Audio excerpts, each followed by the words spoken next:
Ya. Bueno, buenas tardes a todos. En primer lugar, querría agradecerles a todos ustedes su presencia, así como la presencia de José Manuel Pérez Marzábal. José Manuel es abogado especializado en temas de derecho, pero orientado a las nuevas tecnologías. Es licenciado en Derecho por la Universidad de Barcelona, máster en Derecho Internacional por la Universidad de Münster, doctorando con mención europea en la Universidad de Barcelona y aparte colaborador en diferentes instituciones formativas como profesor especialista en estos temas. Todos sabemos que la tecnología hoy día está yendo a una velocidad tremenda, la tecnología a través de Internet, los desarrollos de negocio a través de Internet, estos modelos de negocio, pero también sabemos que la normativa, la ley siempre va pues, detrás del negocio, va detrás de todos estos nuevos aspectos que están surgiendo en este mundo.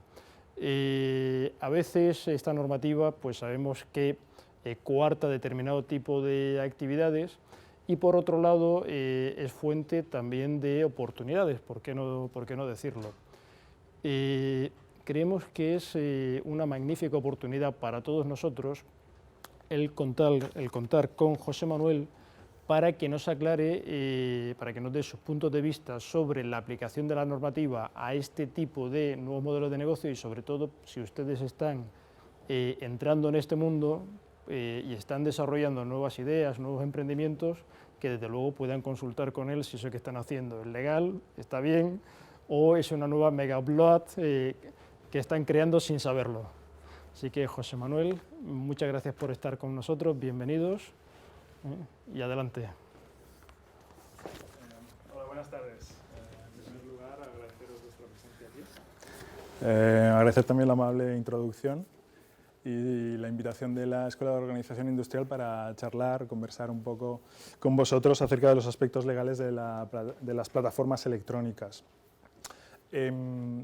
Además, bueno, hay varios motivos de satisfacción. El primero es la metodología de este formato de exposición y luego preguntas y respuestas, lo cual entiendo que es mucho más dinámico, enriquecedor para todos. Hablaré aproximadamente una hora o tal vez menos y luego las preguntas y respuestas pues daremos amplio margen para las mismas y espero que formuléis cuantas preguntas deseéis. Asimismo, también me alegra poder orientar esta presentación a emprendedores, porque sinceramente son, y siempre lo digo tanto a clientes como en los eventos públicos, los héroes cotidianos, los que creo que nos van a sacar de esta situación macroeconómica difícil y que además con un ecosistema que no necesariamente favorece a los emprendedores, están saliendo adelante, están sacando nuevos proyectos, tanto en España como en la Unión Europea y con carácter global. Sí quisiera hacer un par de disclaimers y espero que no consideres que abuso de mi condición de abogado respecto a mi presentación. El primero es que, bueno, en condición de abogado, según el código deontológico de los abogados, no puedo hacer referencias directas o indirectas a mis clientes, con lo cual si hablo de mis clientes será de forma anonimizada.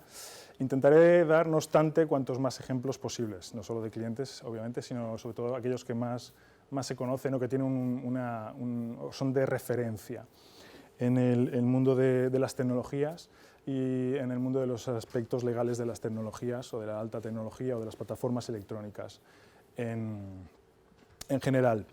También me alegra poder hablar de algo que me apasiona, como es Internet y como son los aspectos legales de Internet y poder compartirlo con vosotros. El segundo disclaimer es que como además de información voy a facilitar o voy a formular mi opinión, en muchos casos ya desde el principio y con carácter generalizado utilizaré esa expresión bloguera de "in my humble opinion", así que cuando formule mi opinión será con el injo delante.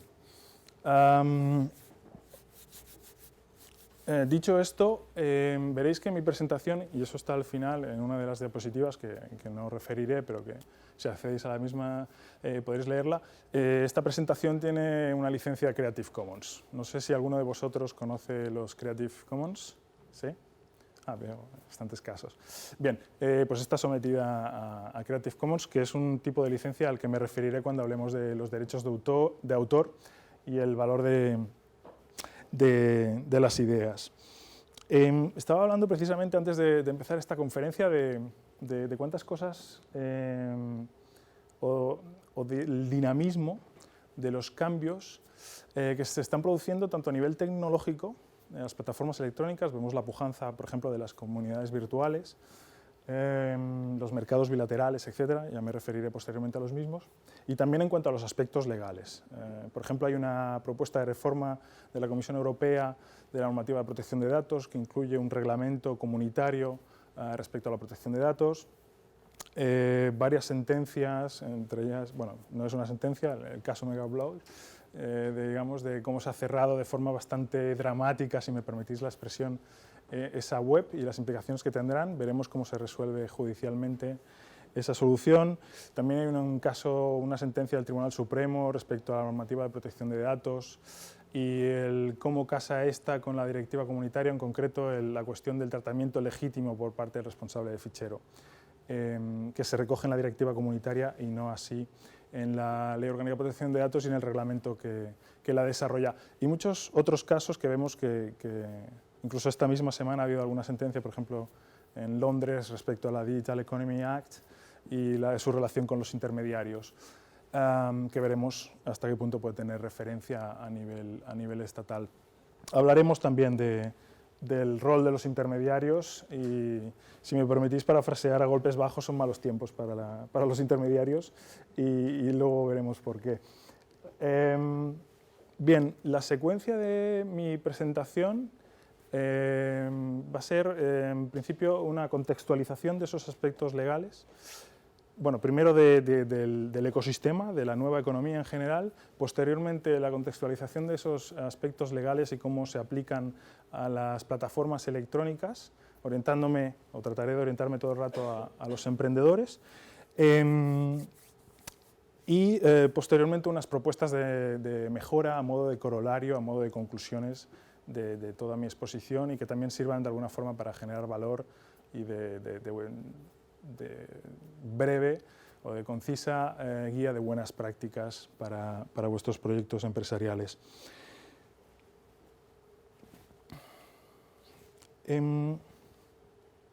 Mi presentación tiene un punto de partida o una base, y es que entiendo que se ha de modificar radicalmente la forma de pensar o el pensamiento legal aplicado a las plataformas electrónicas. Hasta ahora siempre la parte legal ha seguido ese principio técnico de los sistemas heredados informáticos, es decir, ha sido reactiva y no proactiva. Yo creo que en el mundo de la alta tecnología de las plataformas electrónicas en concreto se ha de modificar esa forma de pensar y se ha de hacer desde un principio, incluir ese pensamiento legal en el plan de negocio, no, digamos, reactivamente o como si fuéramos bomberos, que es lo que, por ejemplo, en mi caso es lo que sucede habitualmente. Se accede a los abogados cuando ya tenemos el problema delante o cuando ya se ha lanzado el modelo de negocio. Entiendo que eso es tarde y que es un error que puede ser crítico, sobre todo dadas las idiosincrasias de las plataformas tecnológicas. E intentaré aplicar ese principio de forma que el derecho de las nuevas tecnologías, o a mí me gusta más de la alta tecnología, maximice el valor del proyecto y minimice los riesgos legales. Es decir, no simplemente sirva para evitar la imposición de infracciones o sanciones, sino que también sirva para generar valor. Yo creo que un claro ejemplo es la cuestión de la propiedad intelectual, ¿no? Cómo el derecho puede servir para maximizar el valor de un producto o de un servicio. Lo podemos ver con las licencias Creative Commons, que es una opción estratégica, o con las GPLs, las licencias de software libre, código abierto, etc., con casos de éxito como puede ser el de MySQL o el de AOS, la startup española. Bien, el ecosistema que tenemos delante, esa nueva economía que acuñó Kevin Kelly, tiene tres aspectos, tres rasgos íntimamente relacionados y que yo creo que caracterizan perfectamente en qué consiste esa nueva economía o sociedad de la información o sociedad del conocimiento. El término da un poco igual, aunque no necesariamente sea neutro, y qué implicaciones tiene a nivel estratégico tanto de negocio como legal. Esos tres aspectos, uno se refiere al concepto espacio-tiempo. Es decir, Internet sigue un ritmo vertiginoso, un ritmo muy rápido basado en la innovación, siendo Internet el sistema de organización de dicha economía. El segundo aspecto, lo del espacio-tiempo que comentaba, es el carácter global de Internet.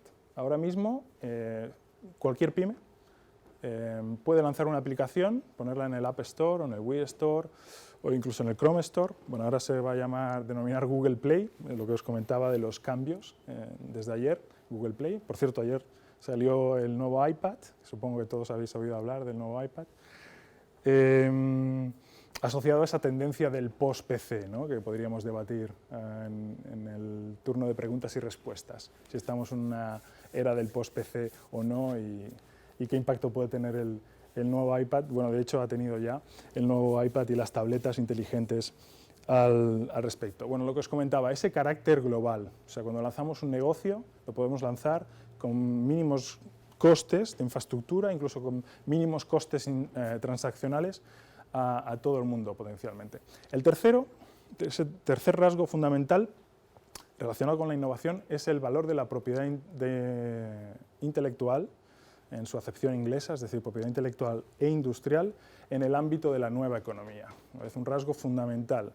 Lanzamos cualquier modelo de negocio y debemos pensar si infringimos, por ejemplo, una patente, y lo estamos viendo constantemente a nivel de hardware con las patentes entre Apple, Samsung, Motorola, etcétera, las licencias FRAN, etcétera. Hay lo que llaman las patent wars, que estamos viendo en Alemania, en Australia, incluso en España al respecto, y son continuas, yo creo que relacionadas con un tema de posicionamiento en el mercado, y creo que es un claro ejemplo de que toma de decisiones estratégicas basadas en aspectos legales. Otro ejemplo sería la adquisición de Motorola Mobility por Google. Seguramente fue fundamental en esa decisión el portafolio de patentes de Motorola Mobility, dada la flaqueza, entre comillas, del portafolio de patentes de Google versus otros actores en el mercado. Yo creo que estos tres factores determinan claramente que debemos cambiar un poco nuestra forma de toma de decisiones estratégicas, los modelos de negocio en el ámbito de Internet y esa estrategia legal. Y de ahí, insistiré, a riesgo de ser pesado, lo importante de que el pensamiento legal forme parte desde el plan de negocio de nuestra aventura empresarial, no de forma reactiva, sino de forma proactiva. Bien, los aspectos legales de Internet son las reglas del juego, Es una variable que podemos controlar o no. Yo tengo la percepción, y así me lo indican los principios de la experiencia, o de mi experiencia, de que muchas veces los dejamos un poco de lado. Lo que os comentaba de acudir al abogado cuando tenemos un problema y no antes, o incluso cierto desconocimiento a nivel por parte de los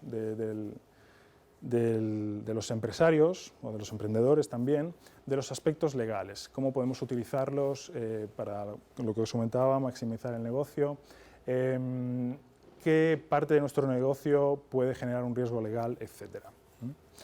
Entonces, ante eso, yo creo que es mejor intentar controlar esa variable y adecuarnos a las reglas del juego.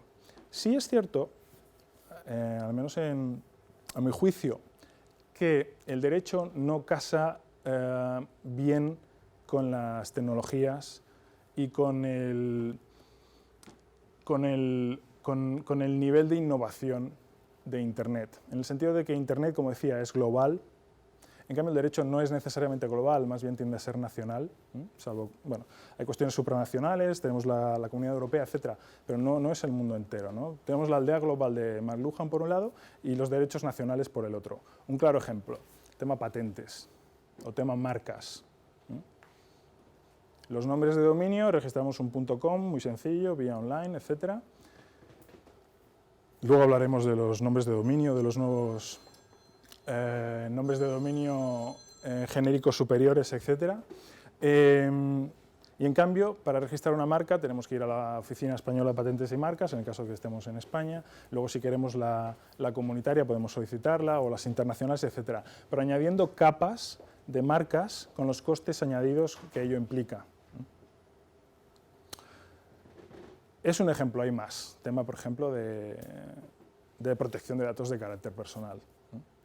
Hay, por un lado, la cultura americana, solo hay que acudir a Facebook o cualquier plataforma social americana. De hecho, si os fijáis, casi todos los actores, o gran parte de los actores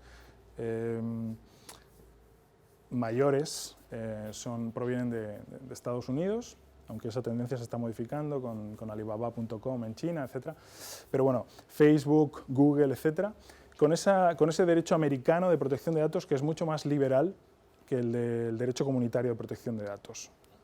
Tampoco necesariamente casan bien.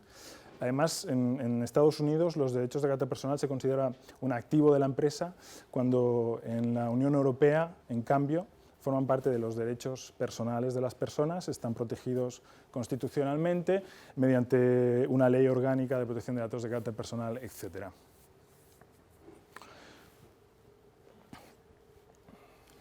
Bien. Al tratar los aspectos legales de las plataformas electrónicas, voy a intentar seguir el ciclo de vida empresarial e intentar vincularlo a esos aspectos legales a modo de checklist de cómo podemos tener en cuenta o qué aspectos legales debemos tener en cuenta. Voy a hablar de tendencias, lógicamente voy a hacer alguna introducción o contextualización legal y luego también intentaré añadir la aplicación o consecuencias de dichos aspectos a nivel práctico. Bueno, yo creo que empezamos con el mundo de las ideas, ¿no? La propiedad intelectual, que decía, esa acepción sajona que incluye tanto la intelectual como la industrial. Lo que os comentaba, estamos ante seguramente un ecosistema de innovación sin parangón, como es Internet, y vemos que surgen innovaciones cada 2 por 3, no solo de productos, sino también de procesos. Es decir, no necesariamente un nuevo software, o no solo un nuevo software, sino también nuevos procesos de Internet. Y eso también tiene sus implicaciones a nivel de modelos de negocio. Por ejemplo, Open Data. En el Reino Unido, el gobierno está fomentando no solo el emprendimiento, ahí tenemos la Silicon Roundabout de Londres, sino también el Open Data, que el gobierno facilita todos sus datos públicos para que se puedan crear aplicaciones o webs o servicios web a partir de esos datos liberados al público, ¿no? De dominio público. Muy interesante. Hay algunas propuestas en ese sentido en el Estado español. Por ejemplo, la Generalitat de Cataluña está intentando fomentar esa cuestión de los Open Data. También, por cierto, tiene una guía bastante interesante de uso de redes sociales, la Generalitat, en su sitio web. Os puedo facilitar el enlace al final de la presentación. Y vemos que esos modelos de negocio no paran, ¿no? Pinterest, seguramente una web. ¿Alguien conoce Pinterest? Una red social que está teniendo un impacto muy notable, un crecimiento, si no exponencial, muy rápido, comparable a Facebook, por ejemplo. Surge, explota, se populariza y bueno, ya empieza a tener algunas cuestiones. Hay un debate subyacente respecto a si cumple o no la normativa de propiedad intelectual. Entre otras cosas, bueno, los que conozcan esa plataforma, Pinterest, lo que te permite es vincular fotografías o fotografías de artículos a tu board, la tecnología que utiliza Pinterest, o a tu perfil. Es una plataforma muy visual y, como digo, de bastante arraigo, sobre todo en Estados Unidos. Veremos su llegada a España. Yo creo que puede ser muy interesante para fotógrafos, por ejemplo, o empresas relacionadas con el mundo de la imagen. El tema de la propiedad intelectual es curiosa, porque si leemos en el caso de Pinterest las condiciones generales, deriva la responsabilidad del cumplimiento al usuario, es una forma estratégica de derivar responsabilidades, intenta aplicar la normativa americana, obviamente, bueno, la jurisdicción es americana, etc. De hecho, eso es una tendencia generalizada. Si os leéis las condiciones generales de todas las plataformas web extranjeras, en concreto las americanas, la jurisdicción, el derecho aplicable siempre es el americano. No sé si alguno de vosotros tiene el hábito de leer las condiciones generales y la política de privacidad de las webs que utiliza, o de los servicios web que utiliza. ¿No? ¿Nadie? Bueno, si os fijáis, es curioso porque vais a Facebook España, os miráis la política de privacidad y el copyright, los derechos de autor, y veréis la clara aplicación de la americanización del derecho. La americanización, que yo creo que es una consecuencia, es en realidad una globalización del derecho. También como abogado, cuando tratamos con aspectos de plataformas electrónicas, debemos tener en cuenta el derecho comparado, no solo el derecho español. Incluso en el caso de Facebook, veréis que hay un formulario interactivo HTML para solicitar la retirada de contenidos. En Estados Unidos ellos tienen la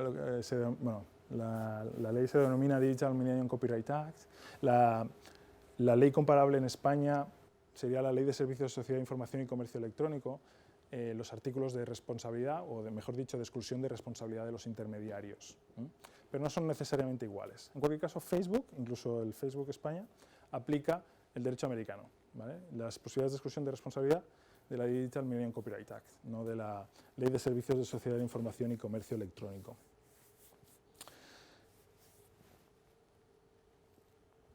Por cierto, respecto a las patentes, añadir también lo que os comentaba de la americanización del derecho, la globalización, etc. Varias cuestiones. La primera, en Estados Unidos se puede patentar el software. En España, y de acuerdo al convenio de Europa, en principio no se puede patentar el software. De hecho, en la ley de patentes está excluido las patentes de software. Sin embargo, si intentáis registrar una patente de software tanto ante la Oficina Española de Patentes de Marcas como la Oficina de Patentes de Múnich, tal vez lo consigáis. Otra cosa es la solidez de dicha patente. El tema de las patentes de software, claro, a modo de reflexión, un emprendedor debe pensar, bueno, yo he desarrollado una aplicación para Android, o para Android iPhone, o para Android iPhone y todas las plataformas que se disponen en la actualidad, que son muchas y de hecho cada vez más. Incluso ahora Windows ha lanzado su plataforma para móvil con el soporte de Nokia. Si es interesante o no patentar el software. Bueno, es una decisión estratégica, pero claro, patentar el software significa, primero, obtenerla. Segundo, los costes que supone, que son elevados. Y tercero, protegerla ante posibles infracciones de patentes. Son costes muy elevados para una pyme o para los emprendedores en general. Tal vez no sea la mejor opción. Hay otras opciones, secreto empresarial, acuerdos de confidencialidad, derechos de autor que también protegen al software, es el caso de nuestro derecho, etc. Y como os comentaba también, la cuestión de esa guerra de patentes que aludía al principio, que vemos sobre todo en el sector de tabletas inteligentes, telefonía móvil. Vemos una profusión de demandas por infracción de patentes entre los grandes operadores que, como comentaba al principio, en mi opinión, se refiere a una cuestión de posicionamiento en el mercado. Incluso relacionadas con temas de estándares, estándares tecnológicos con la 3G, la 4G, etc. O sea, realmente complejo, incluso a nivel de licencia. Sin intentar profundizar para no tecnificar en exceso esta presentación, las licencias de tecnología.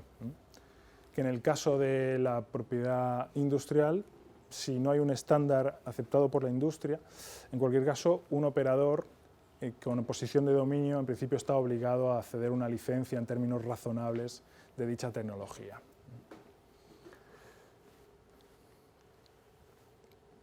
Seguimos en el mundo de las ideas Ahora pasamos a los derechos de autor. Aquí también inevitablemente hay novedades. Una de ellas es las licencias Creative Commons, que si os habéis fijado, como usuarios de Internet o como emprendedores, se están extendiendo. Hay modelos de éxito, como puede ser Jamendo, para el tema de distribución musical, pero muchos de los actores multimedia, como puede ser Google, Flickr, Vimeo, YouTube, etc., ya utilizan las licencias como opción las licencias Creative Commons. Podéis elegir, cuando vosotros, dentro de lo que es los contenidos generados por usuarios o los User Generated Contents, cuando subís contenidos a la red, a las plataformas Web 2.0, podéis elegir qué tipo de licencia vais a conceder a vuestros contenidos. Y veréis, es fácil de comprobar, que podéis elegir qué tipo de licencia utilizáis. Las Creative Commons tienen una clara analogía con las GPLs, las licencias de software libre. En muchos casos son parecidas, aunque en principio las licencias Creative Commons no se pueden aplicar al software o son de difícil aplicación al software. Por cierto, la casuística y el espectro de licencias de software libre es bastante amplio. Las hay de más o menos liberales. Esa es otra opción estratégica a la hora de elegir el tipo de licencia que deseéis. Además, en el ámbito de los derechos de autor en Internet, dos cuestiones. La primera, lo que os decía, intentar maximizar el valor del negocio. Entonces, ahí es interesante, obviamente, tomar una decisión estratégica, pero que sea fundamentada, tener en cuenta todas las opciones. Hay modelos de negocio basados en software libre, MySQL, como decía antes, es un caso de referencia, pero hay muchos otros que licencian el software y el negocio viene a través de los servicios de mantenimiento, actualización, consultoría, etc.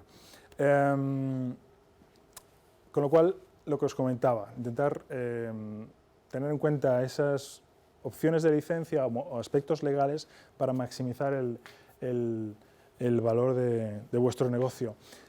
Y el segundo es que creo que hay un debate importante, en vigor, plenamente vigente, respecto al tema del copyright. De hecho, hay varios debates, este es uno más, al copyright en el ámbito de Internet. Digamos, lo vemos claramente, Megaupload es un caso concreto. La industria de contenidos versus opciones más liberales en cuanto a la distribución de contenidos online, ¿no? Ese es un debate interesante. En España, por ejemplo, bueno, no solo en España, sino en general vemos una tendencia clara a leyes al respecto, ¿no? De reciente aplicación, de hecho ha entrado en vigor hace días, la ley Sindebert, por ejemplo, ¿no? Para una comisión de propiedad intelectual que puede retirar, que puede bloquear webs. Al respecto, tener en cuenta, si tenéis una web, un blog, etcétera, que pueda enlazar a contenidos susceptibles de infracción o considerados ilegales, que os pueden bloquear la web. Y, si bien antes había que ir al juzgado, etcétera, y de hecho la jurisprudencia española es bastante... estoy tratando de buscar el término al respecto, pero ha considerado que los enlaces no suponen una infracción, de forma consistente además. La Comisión de Propiedad Intelectual, de acuerdo al tenor de la ley Sindebert, cuya aplicación es básicamente una modificación de la Ley de Servicios de Sociedad de Información en Comercio Electrónico, si considera que hay un enlace a contenidos ilegales, puede bloquear esa web.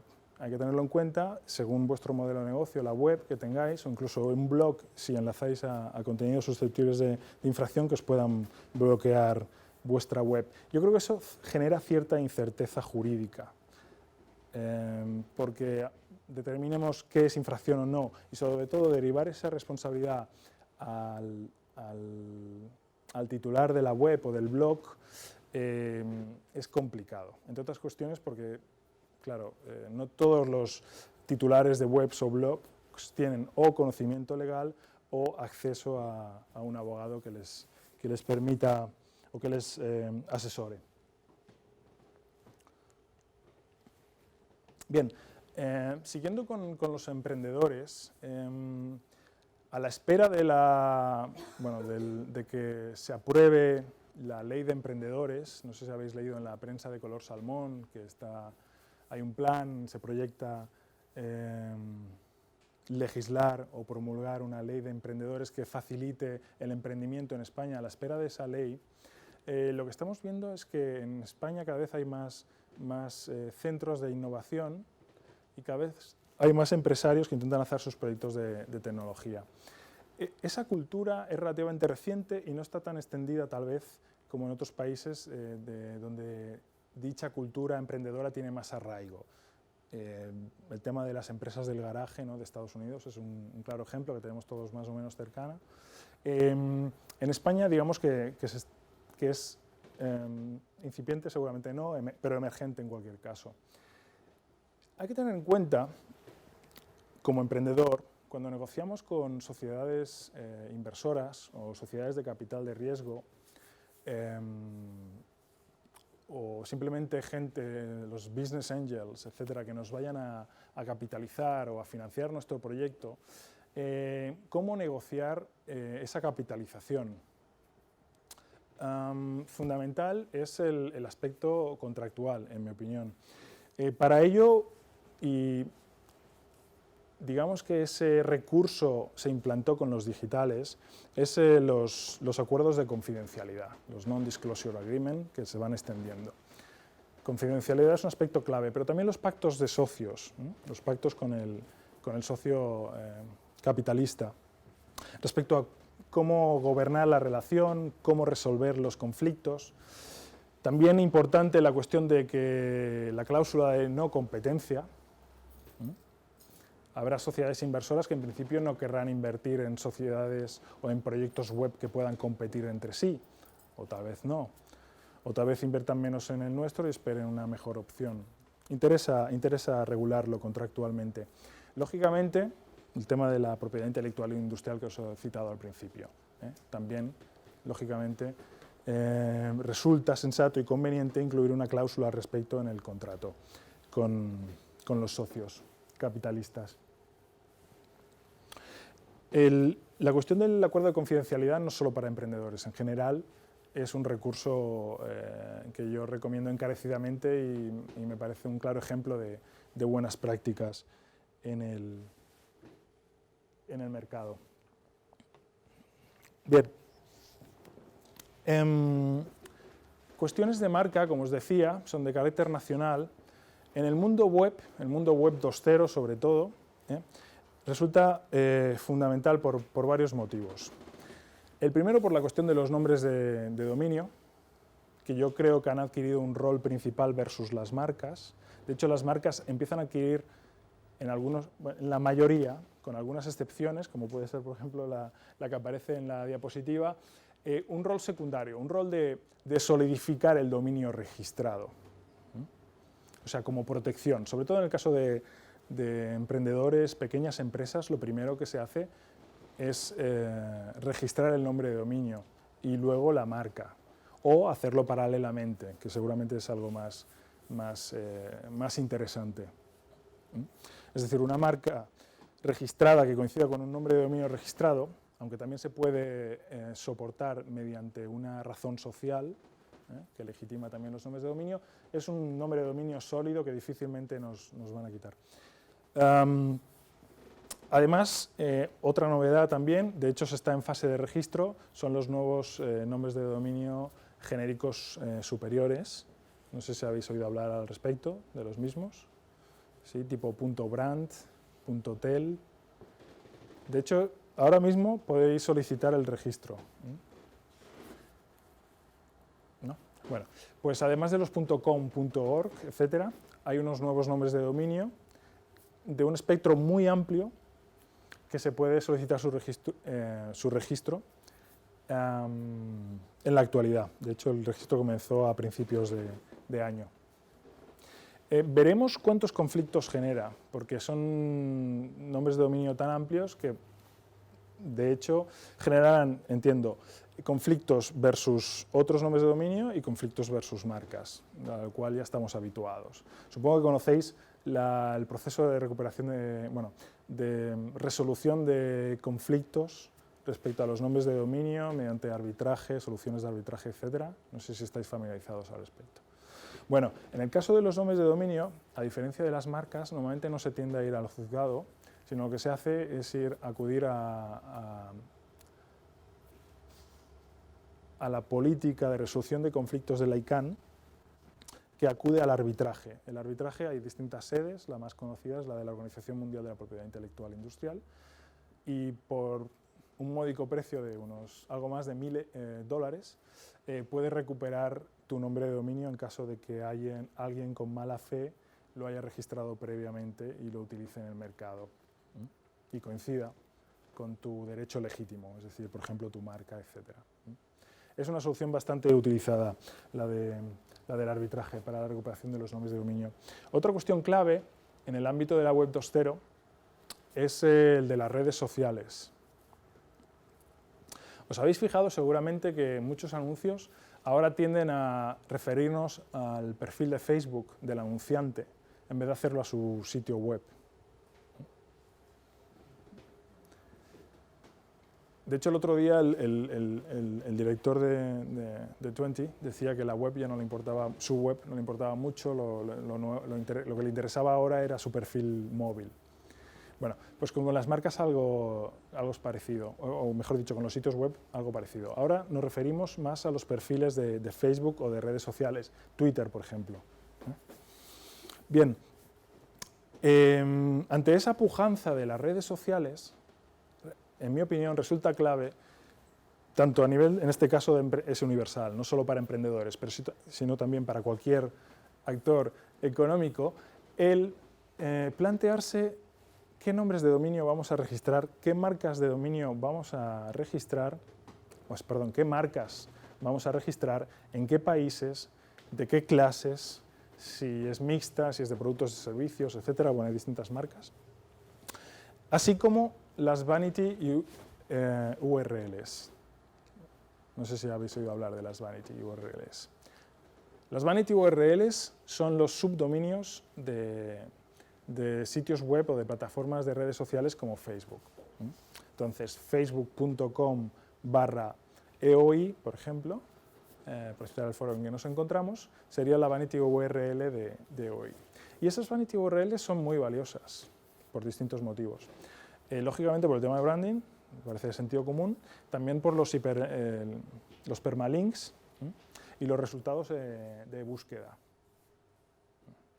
Entonces, además hay varios servicios web para ello que podemos comprobar qué vanity URLs hay registradas de la URL que nosotros queremos registrar como empresa o como proyecto empresarial o incluso a nivel de marca personal. Lo podéis comprobar fácilmente, hay varias webs al respecto en Internet. E interesa hacerlo desde un principio de forma global y ponderada. De hecho, ya abusando de esas buenas prácticas, tener en cuenta los aspectos legales, es decir, si tenemos la titularidad para poder registrar todas esas URLs que pretendemos registrar.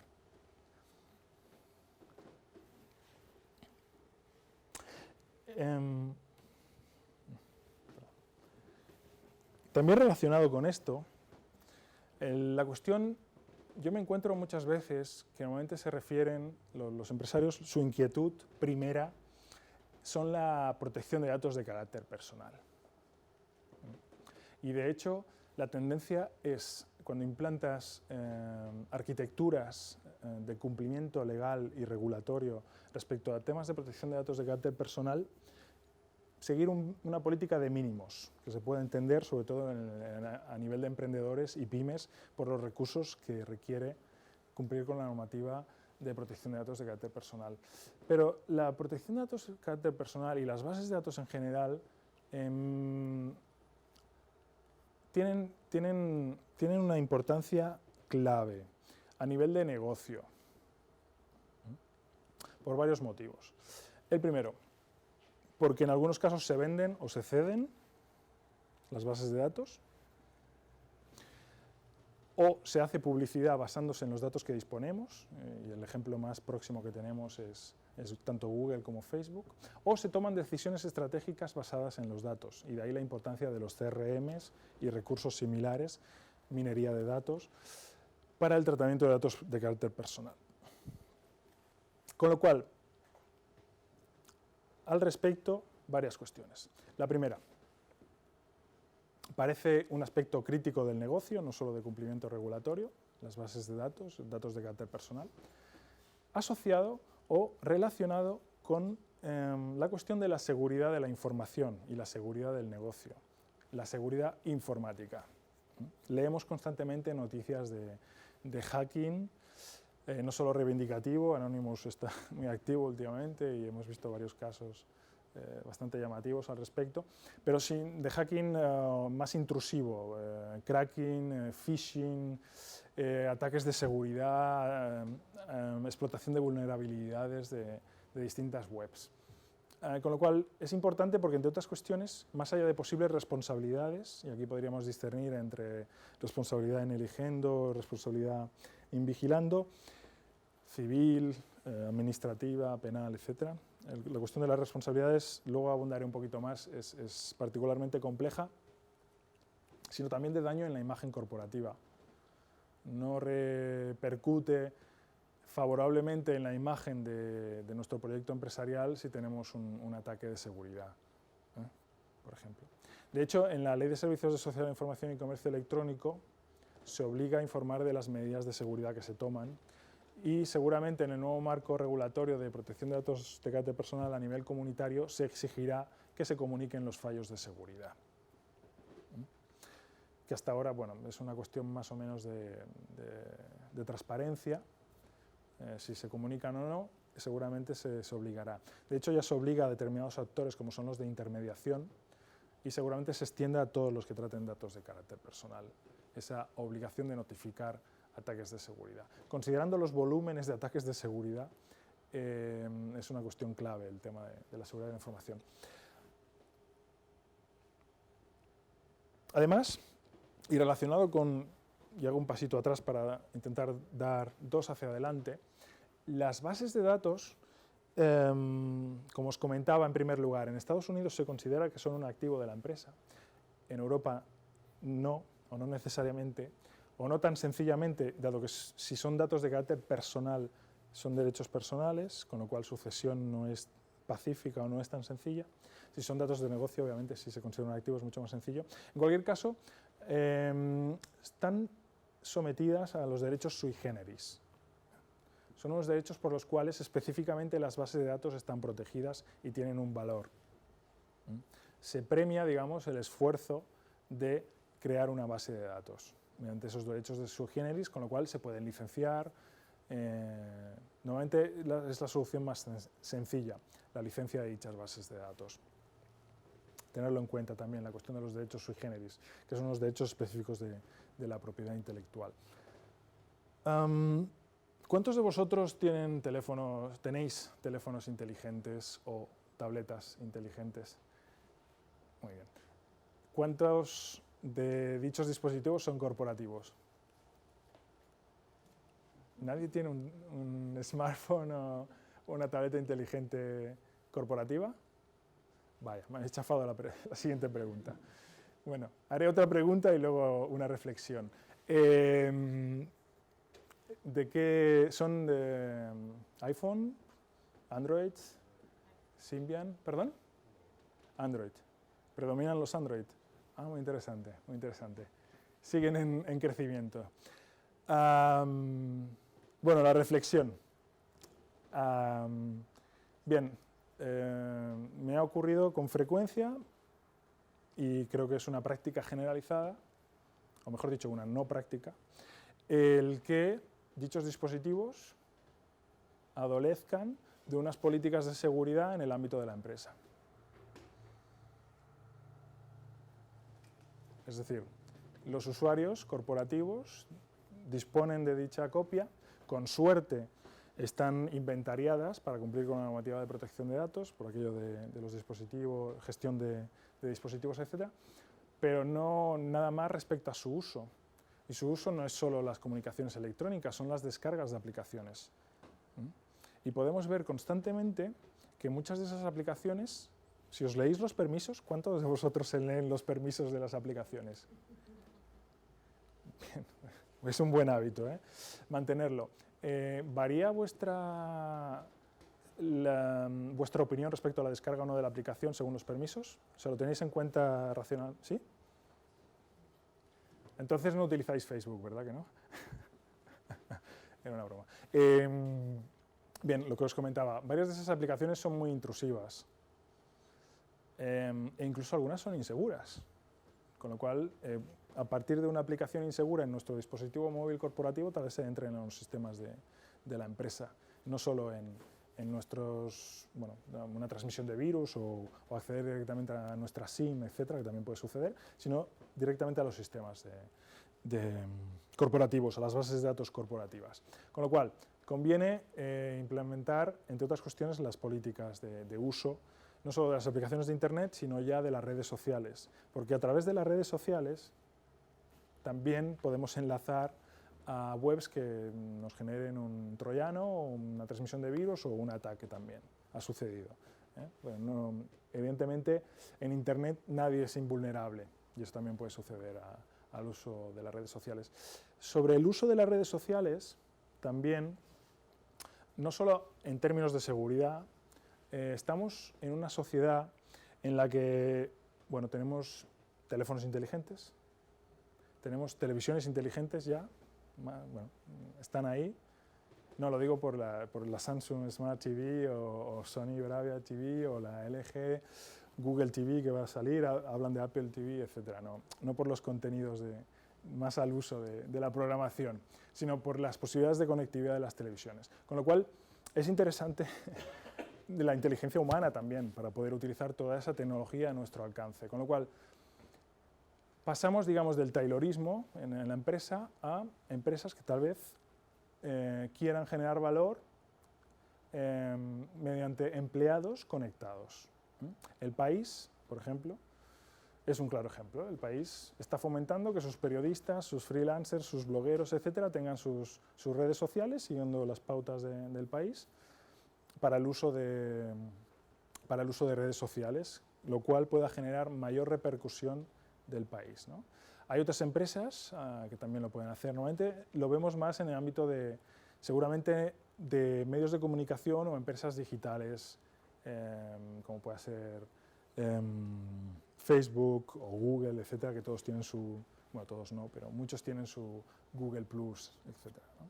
Es difícil o complejo casar eso con la productividad, ¿no? Porque si estamos conectados, según qué tipo de trabajo tengamos, es difícil ser más productivo.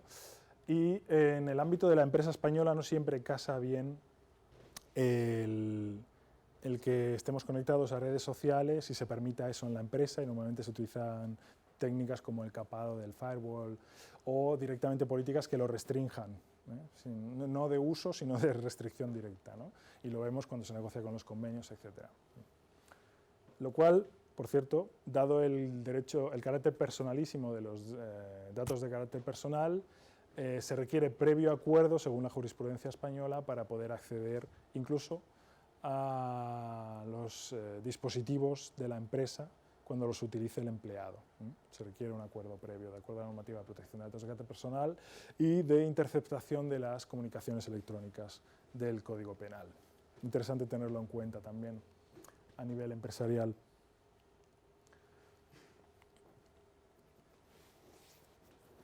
Bien, en su ensayo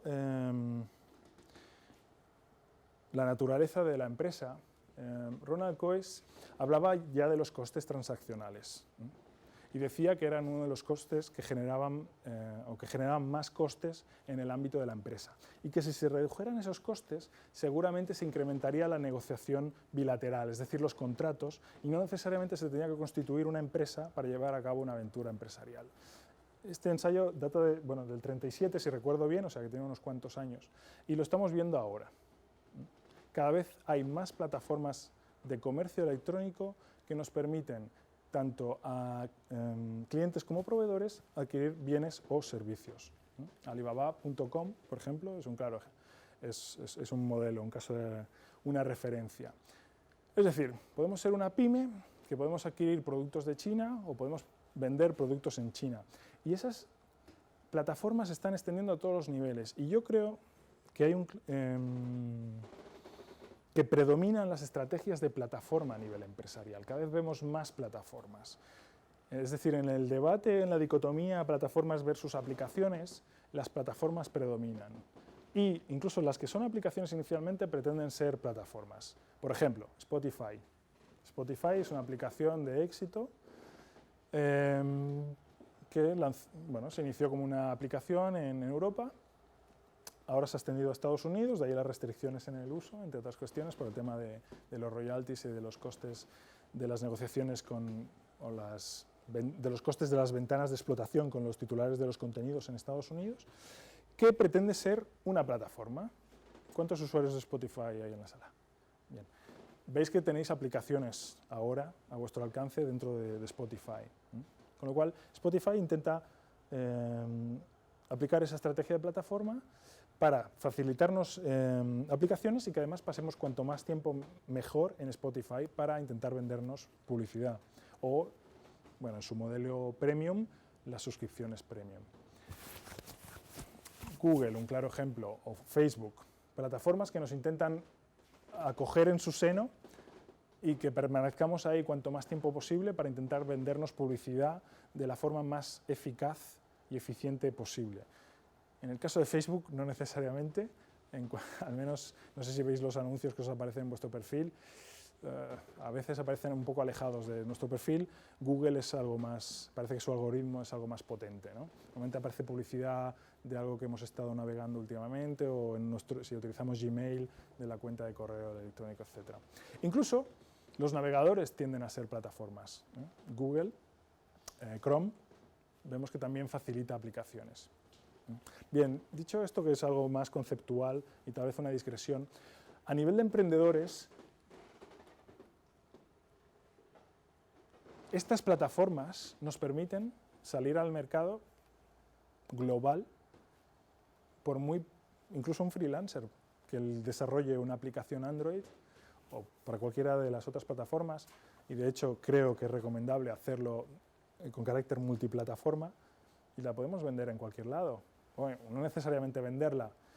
Si os fijáis, las aplicaciones de los distintos sistemas operativos, sobre todo en el sector móvil, son relativamente asequibles, que si 3,99, 2,99, 5,99, etc.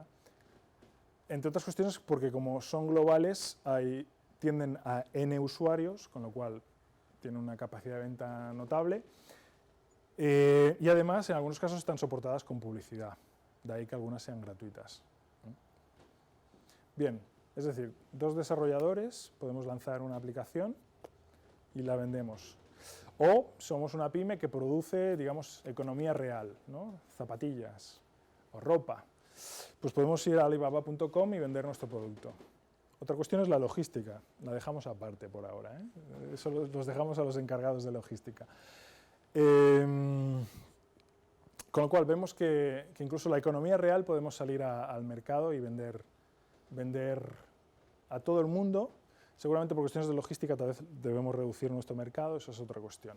De hecho, a nivel español ya hay MRV, los otros operadores de logística ya ofrecen tarifas especiales de comercio electrónico bastante asequibles, con lo cual acabas comprando no solo libros en Amazon, que es seguramente el modelo de referencia, sino complejos vitamínicos o comida para el perro incluso, a través de Internet.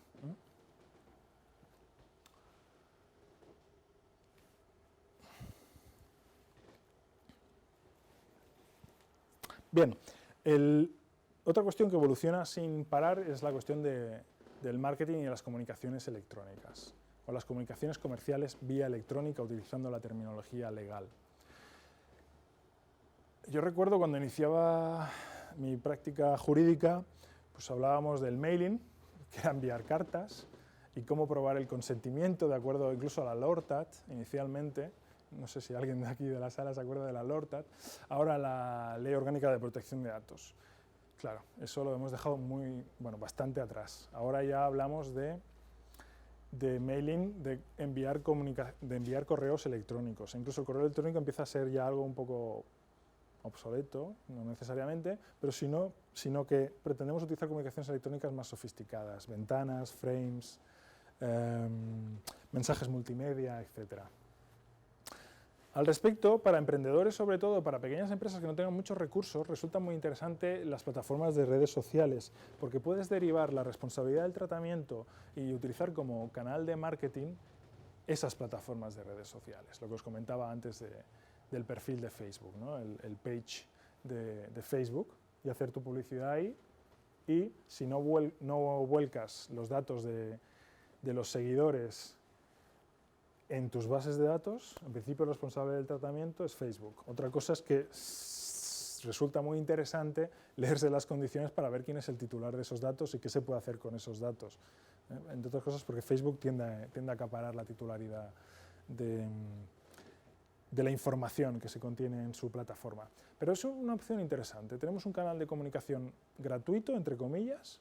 Lo de gratuito lo podríamos debatir también después, porque estamos cediendo datos, ya sea de nuestros potenciales clientes o ya sean los nuestros, en el caso de personas individuales. Con lo cual, nada es gratis.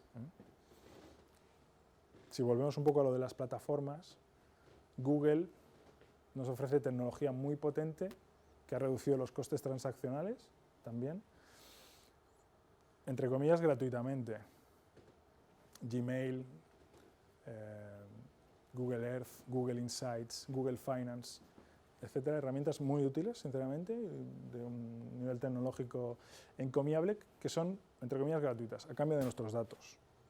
Con lo cual, no necesariamente son gratuitas, pero bueno, sobre eso podríamos debatir. Ahora hago una pequeña digresión. Lo digo porque con el Right to be Forgotten, con la nueva propuesta legislativa a nivel comunitario, cada vez se ponen más peros a ese tipo de plataformas que conceden servicios gratuitamente, con lo cual no sé si va a ser sostenible para dichas empresas ofrecer servicios gratuitos a cambio de los datos, que era lo que sucedía hasta ahora, si cada vez van a tener más reparos, entre comillas, y eso lo podríamos debatir, y si hay un abogado en la sala el debate sería seguramente extenso, si va a tener sentido económico para dichas empresas tratar dichos datos, si luego se va a permitir el do not track, o sea, la tecnología de no seguir, o si se va a permitir que se borren los datos, o si se ponen cada vez más observaciones legales al tratamiento de esos datos. Pero eso es una cuestión también seguramente de política legislativa, más que de negocio. Con lo cual, vemos que cada vez el marketing es más sofisticado. Por cierto, respecto a las comunicaciones electrónicas, más allá de la protección de datos hay una normativa específica, o una regulación específica. Además, en el caso español, hecho con cierta deficiencia legislativa, porque se introdujo inicialmente en la Ley de Servicios de Sociedad de Información y Comercio Electrónico y luego se introdujo una modificación vía la Ley General de Telecomunicaciones respecto a las comunicaciones comerciales vía electrónica. Porque inicialmente no se introdujo la posibilidad de que las empresas o el responsable de tratamiento, para utilizar la terminología de la Ley Orgánica de Protección de Datos de carácter personal, enviase comunicaciones comerciales electrónicas relacionadas con un producto o servicio previamente contratada sin el consentimiento del destinatario de dicha publicidad, que inicialmente había sido un cliente. Eso posteriormente se modificó vía la Ley General de Telecomunicaciones, con lo cual sí se pueden enviar comunicaciones comerciales vía electrónica de productos o servicios previamente contratados. Al respecto hay unos requisitos de que hay que hacer la mención de publi, de que hay que dar opciones para los derechos ARCO, de acceso, rectificación, oposición y cancelación, que obviamente hay un opt-in out, o sea, tú puedes decir que no y que deje de enviarse esa publicidad, ¿no? El derecho de oposición. Veremos qué sucede cuando se apruebe la nueva normativa comunitaria. También veremos, porque creo que de acuerdo a, no sé si lo habéis leído, una sentencia del Tribunal Supremo respecto a que la Ley Orgánica de Protección de Datos no cumplía con la Directiva Comunitaria de Protección de Datos respecto al tratamiento legítimo por parte del responsable fichero de los datos de un afectado, ¿no? En la Directiva Comunitaria de Protección de Datos de Carácter Personal se permitía el tratamiento de datos si era para una finalidad legítima, lo cual es fundamental, por ejemplo, para los medios de comunicación, pero también para cualquier negocio lícito, empresas de marketing en Internet, que de hecho la sentencia del Tribunal Supremo se refería a un caso de empresas de marketing en Internet, de explotación de bases de datos, y se requería el consentimiento directamente en la Ley Orgánica de Protección de Datos. No había esa excepción. Eso no casa con el derecho comunitario, de acuerdo el Tribunal Supremo ha fallado en ese sentido, con lo cual, en principio, también habrá una modificación próximamente de la LOPD, la Ley Orgánica de Protección de Datos, y/o del Reglamento de Desarrollo de la Ley Orgánica de Protección de Datos. No sé si se esperarán a que se apruebe la normativa comunitaria o lo harán previamente. Veremos al respecto. En ese frente sí que hay una buena noticia, y es que la Ley de Economía Sostenible,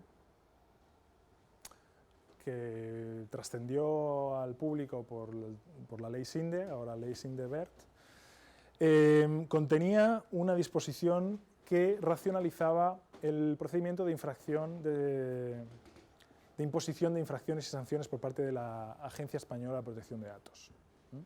Con lo cual se introducían elementos cualitativos para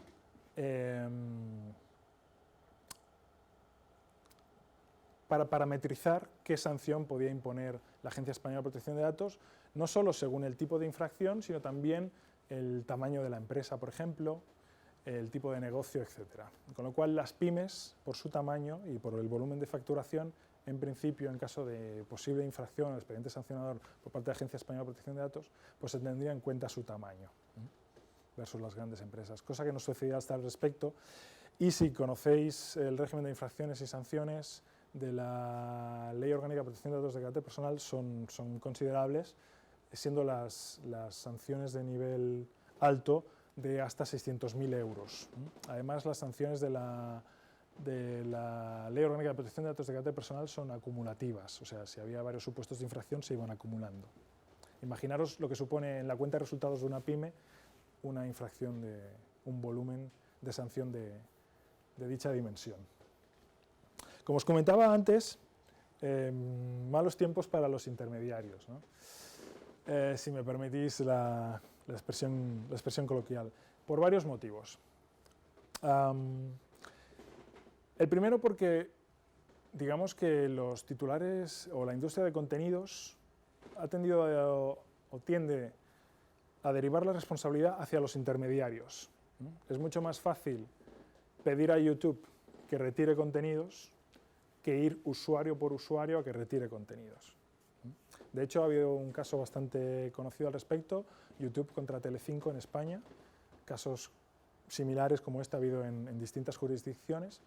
En el caso español se decidió al respecto, ¿no? Si YouTube era responsable por infringir los derechos de propiedad intelectual de Telecinco. Bien, el juez español falló en el sentido de que no era responsable porque había implementado tecnología de filtrado de contenidos infractores, porque tenía un procedimiento de retirada de contenidos de infracción, porque además en las condiciones de servicio de YouTube se establece claramente que los usuarios no deberán infringir derechos de terceros, etc., ¿no? O sea, se consideró indemne de acuerdo a las disposiciones de responsabilidad o de exclusión de responsabilidad de los intermediarios de la Ley de Servicios de Sociedad de Información y Comercio Electrónico, que es una implementación de la directiva comunitaria al respecto. En cualquier caso, parece complicado, ¿verdad? O al menos complejo para un intermediario.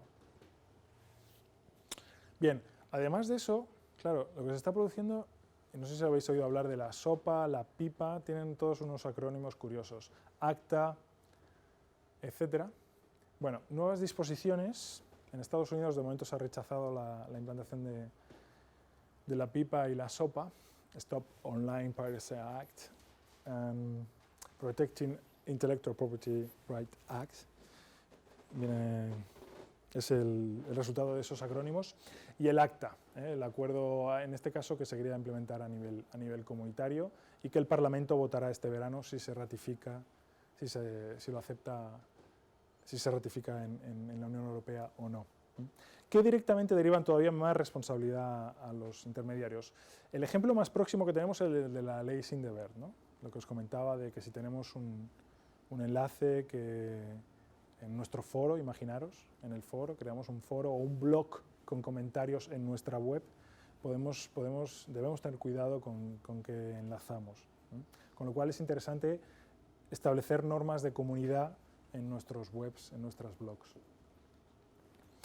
También es fundamental, en línea con lo que acabo de decir, para los intermediarios pueden ser, por ejemplo, ARSIS, que nos facilita el hosting, seguramente uno de los prestadores de hosting más conocidos en España, aunque normalmente la mayoría de proveedores de hosting vienen de Estados Unidos, o ahora con la tendencia del cloud computing también vienen de Estados Unidos, Microsoft Azure, Amazon Cloud, etc.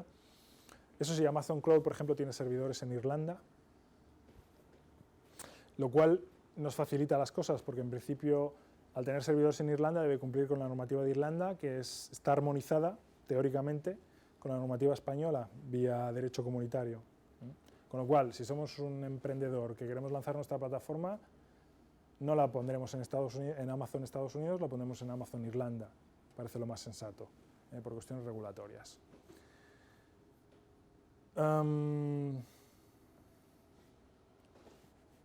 Fundamental la cuestión de la contratación,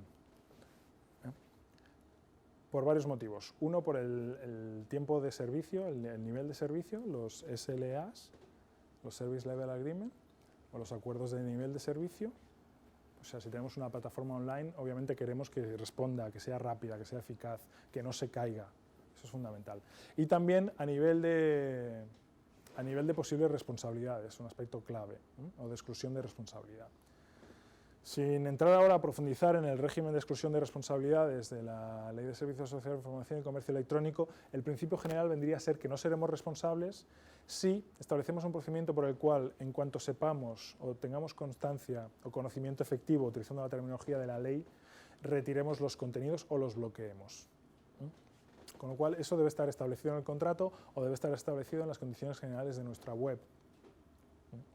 Además, debemos tener en cuenta esa cuestión vis a vis nuestro cliente, si somos un prestador de servicios de hosting, o si somos el cliente vis a vis el proveedor. Porque claro, si retiramos los contenidos vamos a incumplir un contrato. Una cosa es incumplir la ley, ¿vale? Lo que he comentado de la Ley de Servicios Sociales de Información y Comercio Electrónico, y otra es incumplir un contrato, ¿vale? Pues estamos prestando un servicio, si retiramos los contenidos lo incumplimos, con lo cual debe estar establecido contractualmente que nos garantice la indemnidad versus el cliente, porque el cliente no va a estar contento de que le retiren los contenidos. No, en principio no estará. Incluso Mega Upload, que era un caso bastante flagrante de infracción de contenidos, había usuarios legítimos que tenían ahí sus datos, bueno, que no necesariamente suponían ninguna infracción, ¿no? Y esos contenidos han sido secuestrados por el FBI, pero esa es otra cuestión, ¿no? Pero creo que me sirve como ejemplo. Con lo cual vemos que los intermediarios, ¿vale? Los prestadores de servicios de hosting, en el caso español además se ha regulado, por ejemplo, el tema de los enlaces, ¿vale? La exclusión de responsabilidad por tema de enlaces, que en mi opinión no casa necesariamente muy bien con la nueva ley sin deber, pero está establecida en la Ley de Servicios Sociales de Información y Comercio Electrónico, que sigue ese principio general de que si retiramos los contenidos en cuanto tengamos conocimiento efectivo estaremos indemnes de responsabilidad. Pues deberemos tener cuidado si somos intermediarios, incluso, como digo, no solo de prestar servicios de hosting, o para los operadores de telecomunicaciones, que todavía es más complejo, sino simplemente que tengamos un blog con comentarios que se puedan enlazar, etc. Bien, hecho todo este ejercicio de contextualización, ya paso a algunas recomendaciones que también creo que pueden servir de conclusiones. A nivel conceptual, yo creo que nos encontramos claramente en fase de transición. Estamos pasando de una sociedad postindustrial a una sociedad de la información, del conocimiento, y hay hay resistencias a dichos cambios.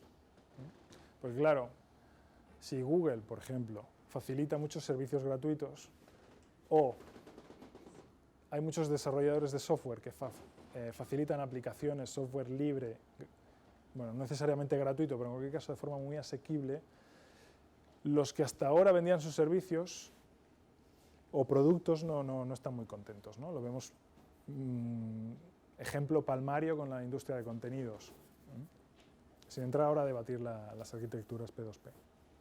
Pero también, no sé, los TomTom, por ejemplo, los GPS, hasta ahora eran de pago, el hardware con el software, y bueno, ahora tenemos el Navigation de Google, que es gratuito, ¿no? Incluso ha obligado a que se faciliten GPS gratuitos alternativos, ¿no? O los Google Maps, o Encarta, aquella gran enciclopedia de Microsoft, ahora tenemos Wikipedia.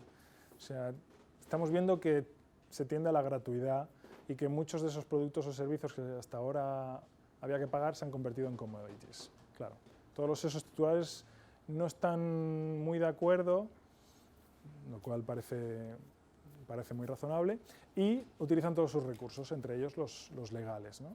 Ese creo que también es uno de los motivos de que haya tantas demandas por infracciones de patentes, de derechos de autor, etc. Bien, creo que esa transición seguirá y todo este ecosistema, toda esta complejidad permanecerá mientras la tecnología siga evolucionando al paso que lo está haciendo y hasta que se establezca o no esa sociedad de la información.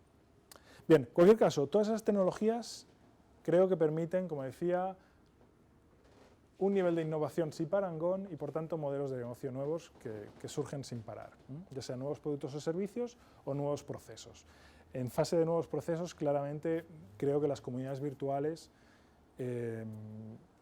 están al alza, ¿no? Comunidades virtuales que además puedan ofrecer talento, por ejemplo.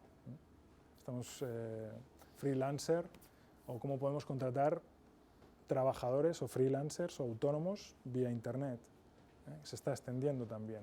Y además, en una sociedad cada vez más globalizada, no solo en España, que también hay ejemplos, sino puedes contratar un freelancer en la India, por ejemplo, un desarrollador en la India, a un precio mucho más asequible.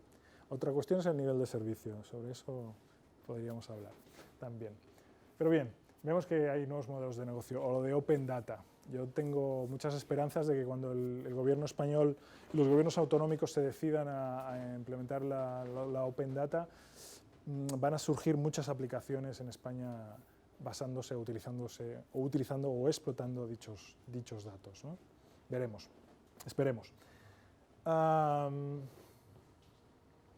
Lo que os comentaba, ese cambio radical que se requiere de proactividad versus reactividad. No utilizar esa política de sistemas heredados, sino ser proactivo a la hora de incluir el pensamiento legal en el desarrollo y explotación de modelos de negocio. Verlo como una variable que no solo podemos controlar, sino que podemos utilizar en nuestro beneficio para intentar maximizar el valor de nuestra empresa, no solo para minimizar rasgos legales, que también, lógicamente. Para ello hay varias técnicas bastante eficaces, como es un análisis y gestión de riesgos legales con carácter previo. Cuando tenemos un modelo de negocio, tenemos nuestro plan de negocio, estamos haciendo las cuentas, el plan financiero, el plan de marketing, tener en cuenta también los aspectos legales del plan de marketing, de si lo vamos a lanzar en redes sociales o no, de si vamos a utilizar determinada licencia, de si nuestro modelo de negocio se va a basar en el producto o en el servicio, o ambos, si va a ser premium o no, etc. También creo que es muy recomendable utilizar una matriz de inteligencia o de información que aúne los recursos de innovación, legal, negocio, marketing e informática. De informática luego podríamos discriminar si micro, macro, infraestructura, etc. Pero bueno, en cualquier caso, que tenga también en cuenta los aspectos técnicos a la hora de la toma de decisiones. Lógicamente, si somos emprendedores, seguramente va a haber una persona que va a tener más de varios roles, no solo uno de los que apunto en esa lista. En cualquier caso, tenerlo en cuenta ya sea con una o varias personas, pero sí conviene tener un grupo de trabajo, o al menos una persona, si somos una microempresa, que se dedique a dichas cuestiones. Y que además no solo lo haga en fase de diseño, sino también a nivel de aplicación, a nivel de mantenimiento de dicha toma de decisiones, o sea, todo el ciclo de vida del negocio, no solo al principio. Muy recomendable también lo que os comentaba de qué dispositivos utilizamos, políticas de calidad del software y de los dispositivos. ¿Vale? En un mundo cada vez más interconectado, las vulnerabilidades están ahí. Hay unos sistemas operativos más o menos vulnerables, hay unos navegadores más o menos navegables, hay unas aplicaciones más o menos seguras, etc. Tener claro unas políticas tanto de adquisición de hardware como de uso de esos dispositivos, bueno, tanto a nivel de adquisición de las licencias, que también, o del uso que vamos a hacer de las mismas, para intentar minimizar esos riesgos. Entre otras cuestiones, no solo lo que os comentaba, tanto por el tema de imagen corporativa como por el hecho de disminución de las responsabilidades.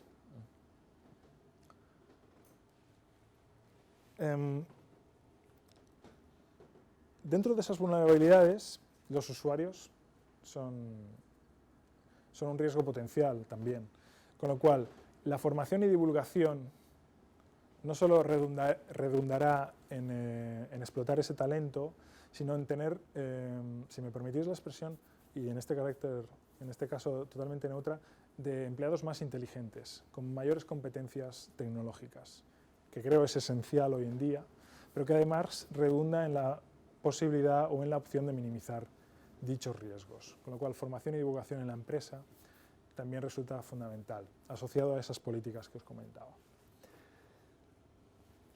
El testeo de las políticas de seguridad, lo que os trataba de transmitir. O sea, no solo tratar la protección de datos de carácter personal como el cumplimiento regulatorio, sino como un concepto más amplio, el de seguridad del negocio. Y dentro de ese concepto de seguridad del negocio, utilizar lo que el documento de seguridad, el reglamento de desarrollo de la LOPD, etcétera, os exige para incrementar la seguridad del negocio, no solo de las bases de datos de carácter personal de vuestra empresa. Entre otras cuestiones, el documento de seguridad exige una auditoría con una periodicidad máxima bianual, etcétera, que os puede servir para auditar, ¿vale?, el nivel de cumplimiento, pero también el nivel de seguridad de las empresas, es decir, la auditoría informática. Y utilizar pues, técnicas, por ejemplo, de testeo de esa seguridad con carácter periódico, etcétera. El tema contractual, no tengáis miedo a los contratos. Sin duda es mucho mejor firmar contratos. Y no es tan complicado. Podéis hacer varias cosas. Lo podéis redactar vosotros mismos, lógicamente, y para eso hay benchmarking, contactos, etcétera, o acudir a un abogado que os asesore bien. En los contratos os servirán, por ejemplo, para cumplir con la normativa, artículo 12 de la Ley Orgánica de Protección de Datos así lo exige para los encargados de tratamiento, o si no lo redactáis vosotros mismos, empecéis a redactarlo, será más fácil la comunicación con los abogados para que los formulen. Incluso hay alguna plataforma web que vende esos contratos. Hay modelos de contratos fácilmente accesibles, de pago normalmente, y os los podéis descargar, etcétera, o utilizar modelos para intentar racionalizar los costes, en este caso de jurídicos. Pero en cualquier caso es interesante. El que me parece fundamental y es bastante intuitivo es el de confidencialidad. Incluir las cláusulas de no competencia, incluso en las cartas de intenciones cuando estéis negociando, etc. Y el del nivel de servicio, sobre todo con los proveedores. Tenerlo en cuenta siempre. No me canso de ver facturas en lugar de contratos. Y una factura no es suficiente, con el prestador de hosting o con la agencia de publicidad, etc.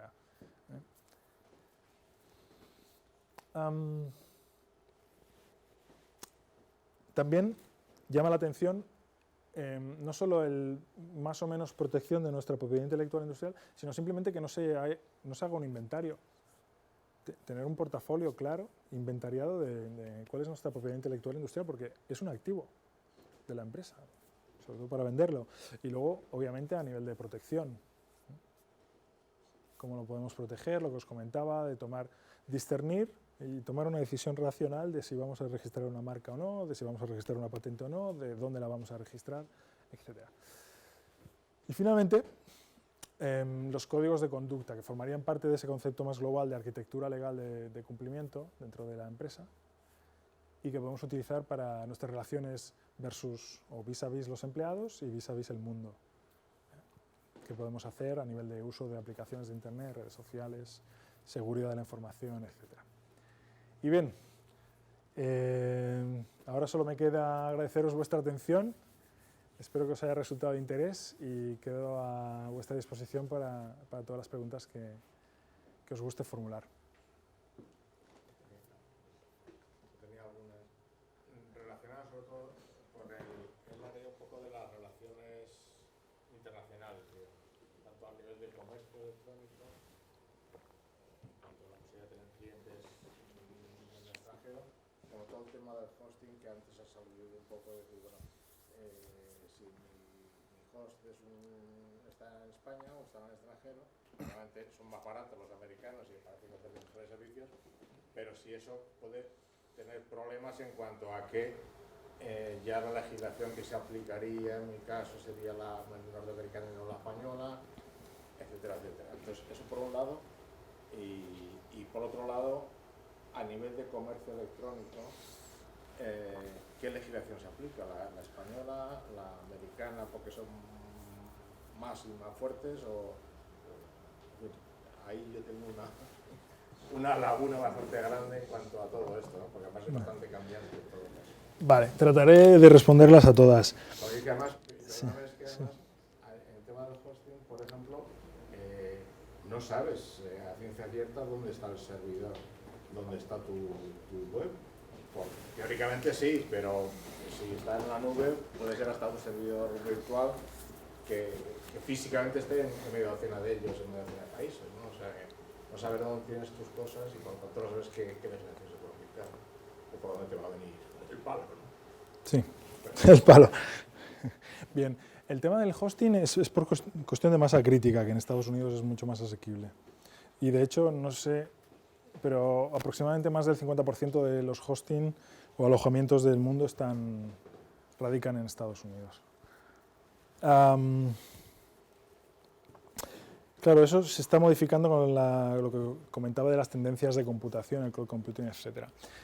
Bien, contestando a tu pregunta, es extremadamente compleja la cuestión de la jurisdicción competente, legislación aplicable para este tipo de situaciones, porque en el contrato o en las condiciones de servicio, ya tendemos a cláusulas estándar, solo hay que mirar la Amazon Cloud y lo veremos, que incluye el nivel de servicio, importante. Veremos que normalmente si el proveedor es americano, la jurisdicción competente de la legislación aplicable va a ser la norteamericana.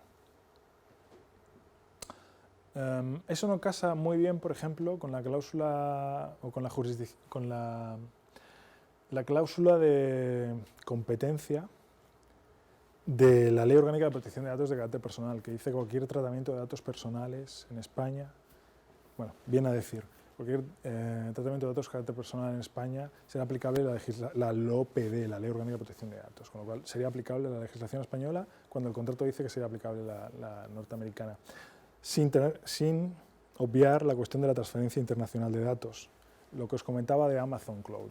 O sea, si puedes elegir entre un servidor de Estados Unidos y un servidor de Irlanda, elige Irlanda porque, para empezar, ya no es una transferencia internacional de datos de carácter personal, que no deberás registrar ante la Agencia Española de Protección de Datos, que además el contrato será mucho más sencillo, porque los contratos de transferencia internacional son mucho más complejos, profundos y extensos que los de encargado de tratamiento de acuerdo al 12 de la Ley Orgánica de Protección de Datos. Con lo cual ahí no te puedo responder con rotundidad o en términos absolutos en el sentido de qué jurisdicción y legislación es aplicable, porque según el contrato será la americana, digamos que eso es lo que gobierna la relación, pero puntualmente puede ser aplicable, como en el caso de la Ley Orgánica de Protección de Datos, la española.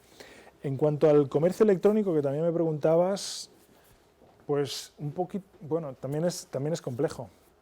Al respecto, hay que tener en cuenta que tú, por ejemplo, puedes ir a una plataforma tipo Facebook y vender vía Facebook, o Amazon. En Amazon también hay una plataforma para vender productos y servicios, o eBay, bueno, hay varias plataformas, con lo cual no necesitas ni siquiera infraestructura, porque estás en una plataforma tercera. Tendrás que pagar las comisiones, o si es software o un videojuego, etcétera, pues Apple Store, etcétera. Dicho esto, el comercio electrónico, si tú eres una empresa española que radica en España, la norma que gobierna va a ser la Ley de Servicios de Sociedad de Información y Comercio Electrónico de acuerdo a su ámbito de aplicación, ¿vale? Lo cual no es óbice, lo que os comentaba de la globalidad de la nueva economía, de que puede ser aplicable otra legislación, que lo puede ser. Porque, bueno, por ejemplo, un desarrollador de software hace una aplicación aquí en España y a lo mejor infringe una patente en Estados Unidos.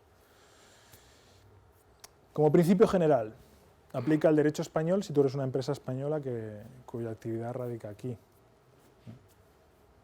Que al respecto, bueno, me gustaría citar el ejemplo de Zara, que Zara ha lanzado una plataforma hasta cierto punto disruptora y radica en Irlanda, por una cuestión de economía de opción, básicamente por fiscalidad, aprovechando el mercado interior, el derecho comunitario.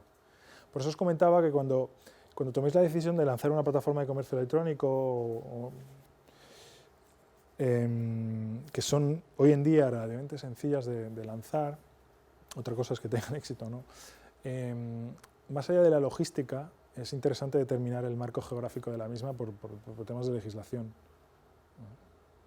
Y lo podemos intentar parametrizar. ¿He contestado? Sí. Solamente una cuestión. El tema de hosting. ¿Aconsejarías buscar hosting en España, en Estados Unidos, para evitarse algún problema que otro? ¿O no hace falta ser tan...?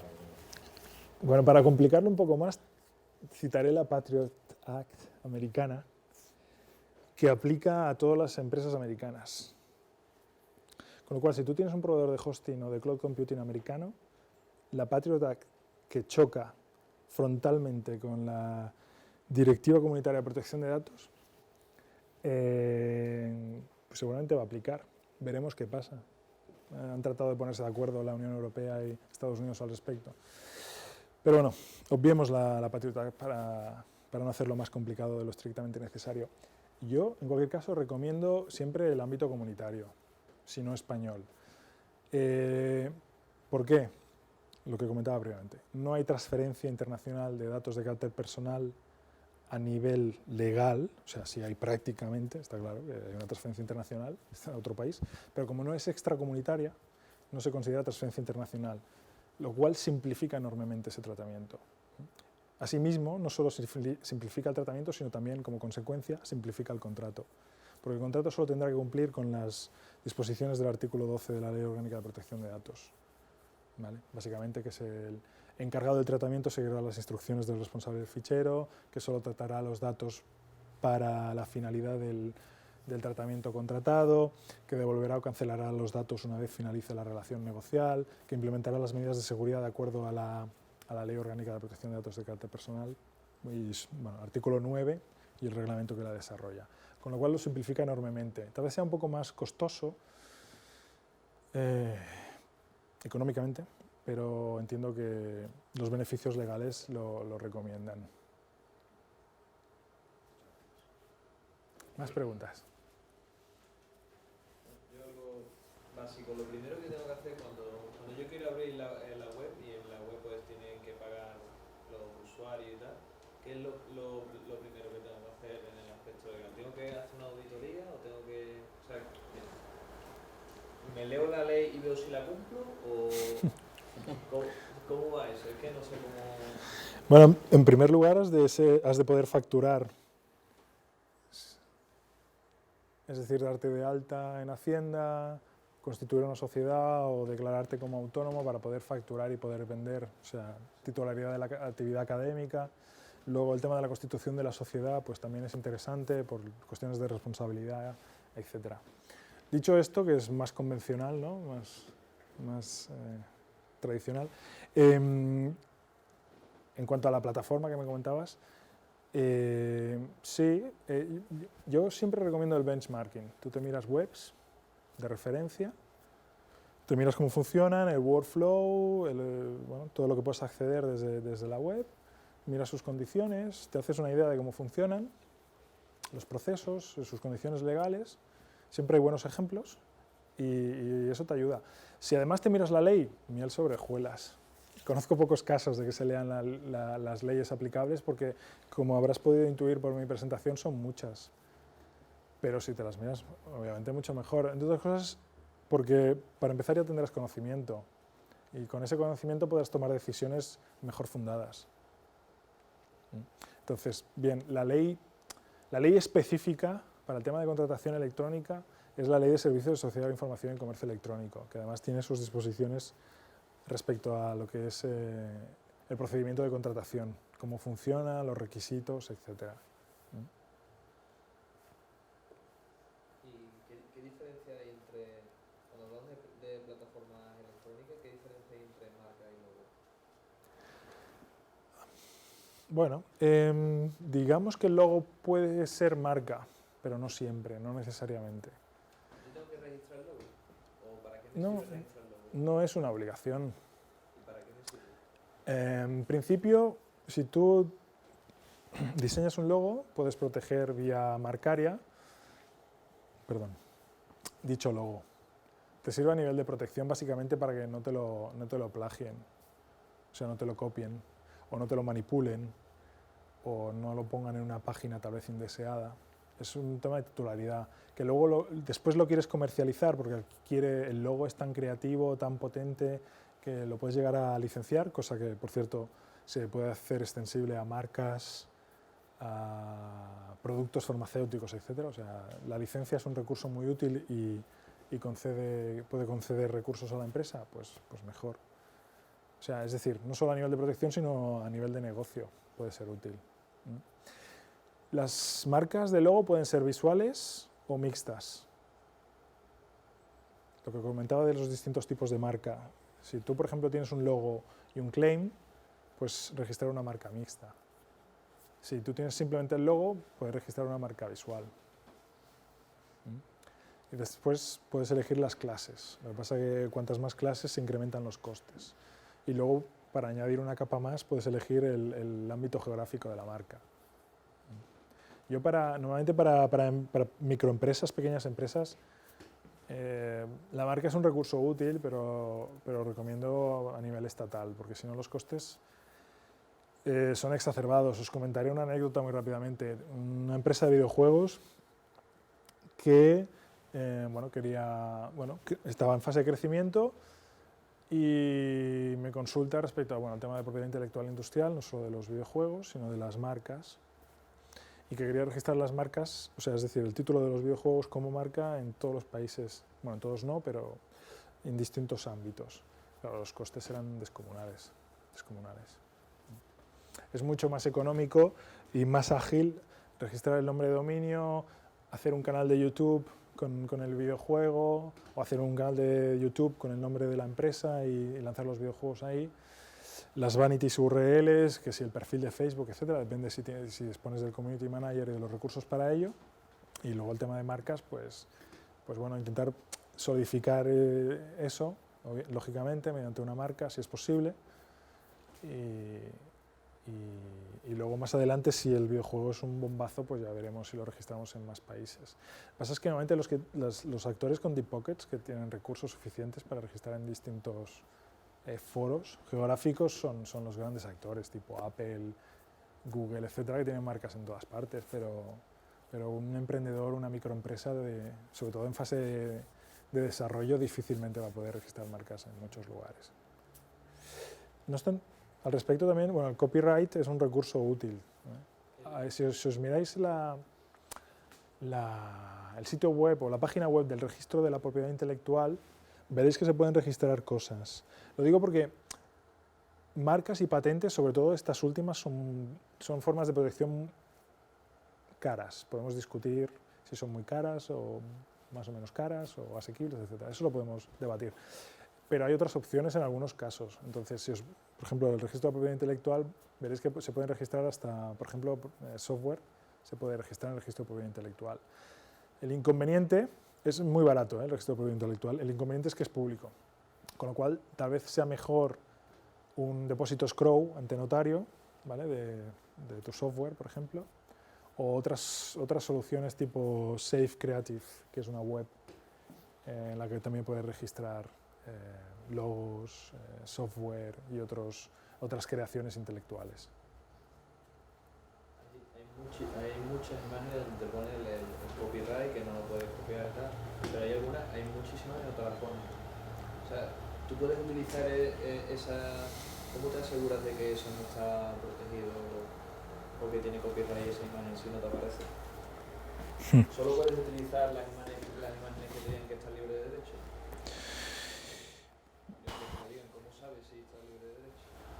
Básicamente sí, porque el copyright, de forma análoga en el derecho anglosajón y el derecho continental, está protegido desde el momento de la creación. Con lo cual, independientemente de si lo registras... ¿No hace falta que te lo especifique? ¿No puedes cogerlo? A ver, lo que es práctica universal es la C y todos los derechos reservados. No verás tantos actores que te describen exactamente a qué se refieren, o sea, una política o una cláusula copyright desarrollada. Se requiere un conocimiento algo más técnico. Pero si te pone copyright todos los derechos reservados, no lo vas a poder utilizar, salvo que tengas la licencia del titular. Lo que pasa es que, por ejemplo, ¿ves lo que te comentaba del ejemplo de Pinterest? En las fotos de los artículos, de las entradas de blogs, webs, etc., no siempre está hecha la mención del copyright respecto al artículo, sino que normalmente no lo está respecto a la fotografía, aunque se está extendiendo. Cada vez veréis más Flickr, tal, o fotógrafo tal, derechos, todos los derechos reservados o no. Claro, en muchos casos tú vas a un artículo, ves el artículo, sí, está copyright, pero no se refiere a la fotografía del artículo, que no es del autor del artículo. Se genera cierta duda. Pero contestando a tu pregunta, como principio general, si no tienes la autorización expresa o una licencia en la que se especifique vía Creative Commons que sí podrás utilizar, no los puedes utilizar. Me refería a eso, me refería a que te apareciera, a que no te apareciera el símbolo y tiene copyright. Si no te aparece el símbolo, no tiene copyright. ¿Tú puedes coger esa imagen si no te aparece? ¿Realmente ves imágenes sin ningún símbolo? Sí. ¿Sí? Te meto, por ejemplo, me refiero a la imagen, por ejemplo, le das a la parte de imagen en Google, pones una palabra, le das imagen, te metes y no te aparece el símbolo. Bueno, a ver, varias cosas. Si vas a Google y pones avanzada, ahí te aparece el tipo de búsqueda y puedes elegir, puedes filtrar búsqueda de imágenes libres, de Creative Commons, de imágenes restringidas, etc. Primer punto. Segundo punto, esté o no en la foto, muchas veces hay marcas de agua o un recurso tecnológico en la fotografía que no está a simple vista, pero sí se reservan los derechos. Las marcas de agua, un claro ejemplo, muy extendida. Con lo cual, si no está autorizado expresamente, o le envías un correo electrónico, yo la puedo utilizar, o te lo expresa, bueno, si no te lo expresa, te genera la duda, pero sin la autorización, como pauta de conducta, no te recomiendo que utilices ninguna imagen, porque a lo mejor ha implementado una marca de agua. De hecho, hay software para ver si hay marcas de agua, etcétera, con lo cual, pero igualmente, no, sin autorización no lo utilizaría. Es que es muy descuidado tener imágenes sin ningún tipo de reserva, o sea, sin ningún tipo de licencia.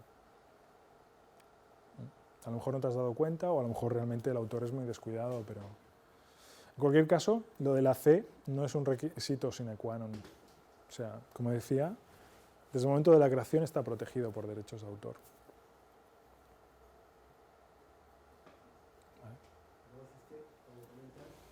Imágenes que están libres, que puedes entrar y que no están donde puedes generar y puedes tener la libertad de cogerlo. Como estás comentando en Google, estás entrando y están libres que no se tiene ningún problema, que tú permites. Bueno, los parámetros de búsqueda de Google Imágenes, tú puedes elegir que solo te busque imágenes con licencias Creative Commons, por ejemplo, sí, o en Flickr igual. Pasa que las licencias Creative Commons no son absolutamente libres. Hay 6 tipos de licencias Creative Commons que conceden más o menos derechos. Hay que estar atento al respecto también.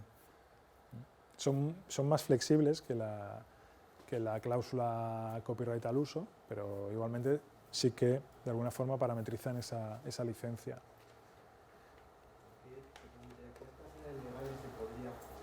¿Sería una posibilidad o no? Cuando, por ejemplo, se plantea que te ponen un dominio, ese mismo dominio, pero en vez de ser con es, termina en con.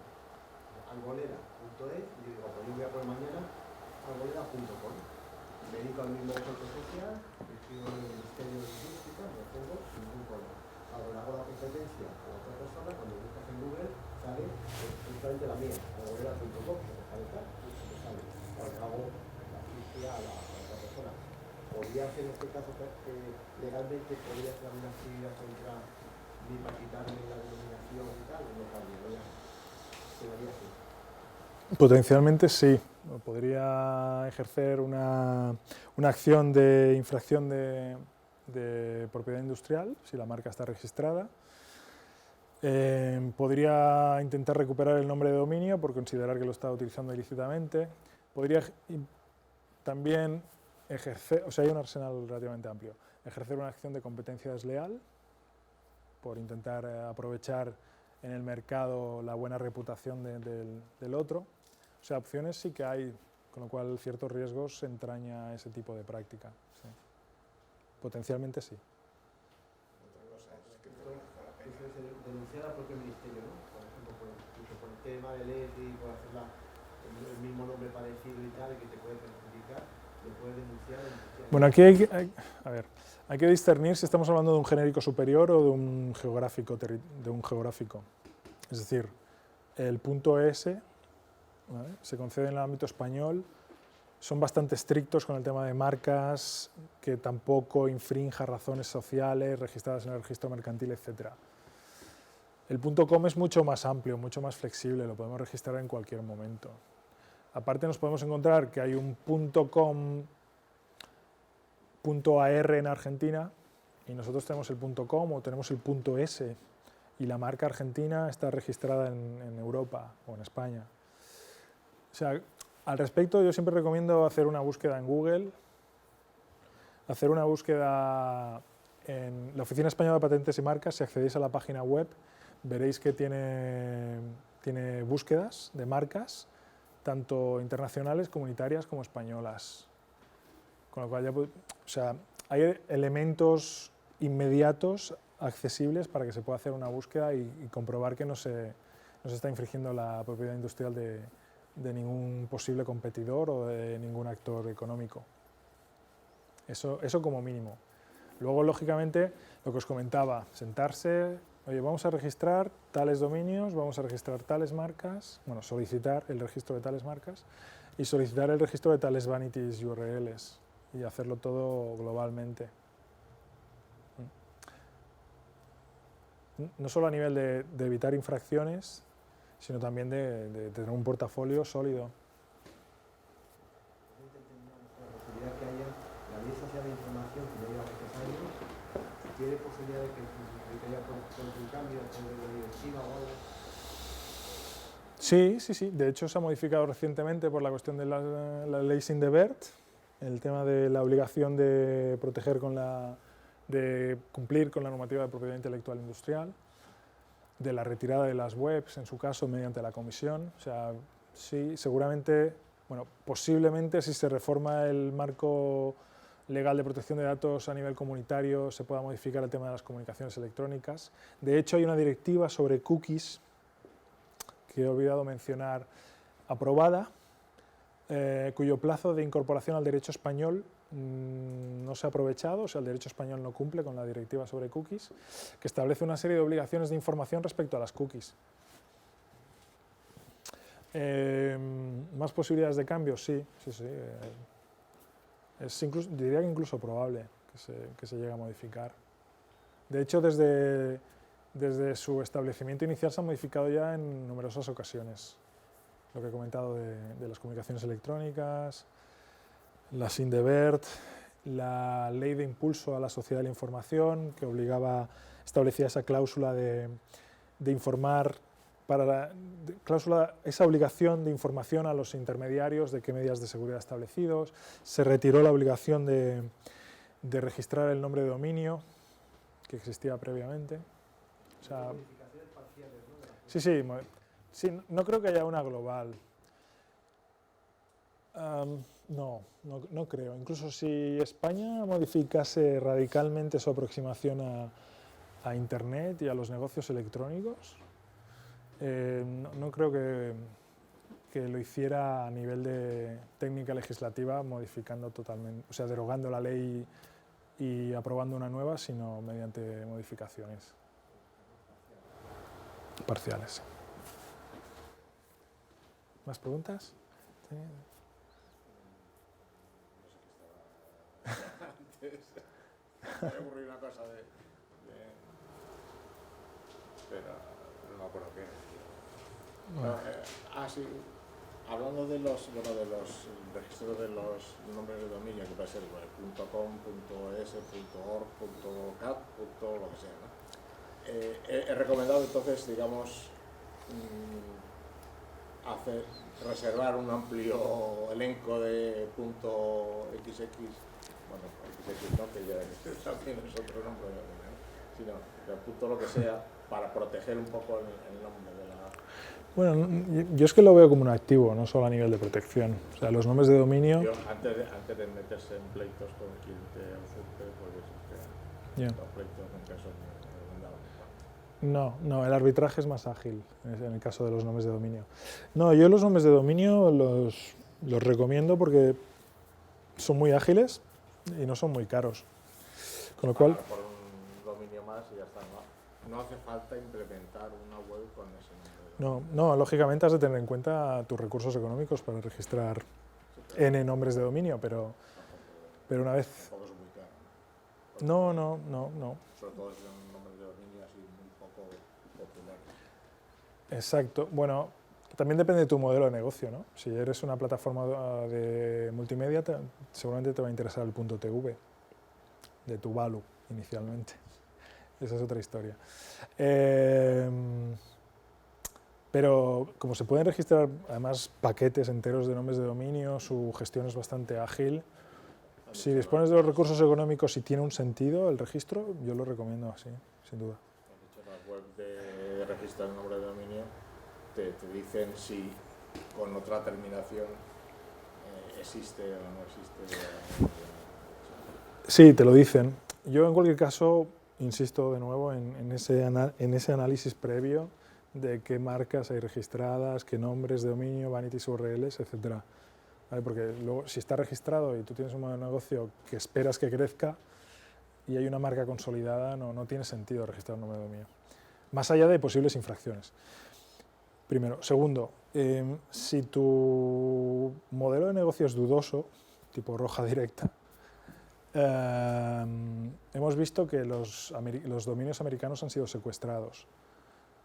El rojadirecta.com ya no funciona. Si accedéis veréis Seizure by DNS, porque van a las DNS, que pasan casi todas por Estados Unidos, dada la arquitectura de Internet, y te bloquean o secuestran el nombre de dominio. Con lo cual, es interesante, por ejemplo, el .s, el .me, perdón, o otros nombres de dominio que no puedan ser secuestrados por el derecho americano, que se está poniendo bastante severo, si no regresivo, en temas de propiedad intelectual industrial.